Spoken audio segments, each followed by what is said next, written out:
Hi all, అందరికీ నమస్కారం. Welcome to my channel. ఈరోజు మరో కొత్త కథతో మీ ముందుకు వచ్చేస్తున్నాను. ఈ కథ ఒక హెడ్జ్ హాగ్ గురించి. దాని పేరు పిప్. అతను ఒక అందమైన ఒడ్డు సమీపంలో ఉండే దట్టమైన పొదలో తన కుటుంబంతో నివసించేవాడు.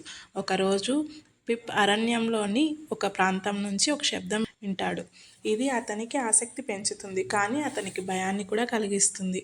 అతను ఆ శబ్దం ఎక్కడి నుంచి వస్తుందో తెలుసుకోవడానికి అరణ్యంలోకి వెళ్ళాలని నిర్ణయించుకుంటాడు. పిప్ అరణ్యంలోకి వెళ్ళేప్పుడు అనేక అడ్డంకులను ఎదుర్కొంటాడు. అతని మార్గంలో ఒక పెద్ద రాయి వస్తుంది. అతను దాన్ని ఎక్కాలని ప్రయత్నిస్తాడు, కానీ జారిపోతుంటాడు. అతి కష్టం మీద ఆ రాయిని ఎక్కుతాడు. రాయిని దాటుకున్నాక ఒక చిన్న ప్రవాహం కనిపిస్తుంది. అందులో వేగంగా నీరు వెళ్తూ ఉంటాయన్నమాట. అతను దాన్ని దాటేందుకు భయపడతాడు, కానీ ఒక పచ్చటి చెట్ల కొమ్మ పడి ఉండడం చూసి దాని మీద సురక్షితంగా దాటుకుంటాడు. అతను వెళ్తూ పొదల్లో ఒక గోల వింటాడు.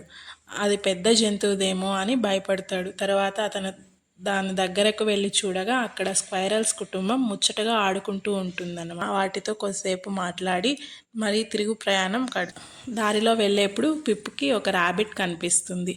తను వెళ్ళే మార్గంలో ఆ ర్యాబిట్ చాలా హెల్ప్ చేస్తుందన్నమాట. ఎలా వెళ్ళాలి ఏమి అని అంతా వివరిస్తూ వెళ్తారనమాట.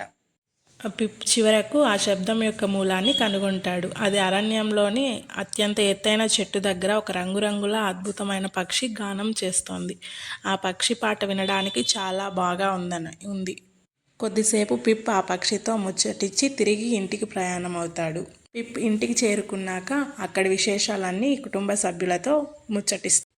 ఇంతటితో ఈ కథ సమాప్తం. మీకు ఈ కథ నచ్చినట్లయితే లైక్ చేసి మా ఛానల్ని సబ్స్క్రైబ్ చేయండి. Thank you for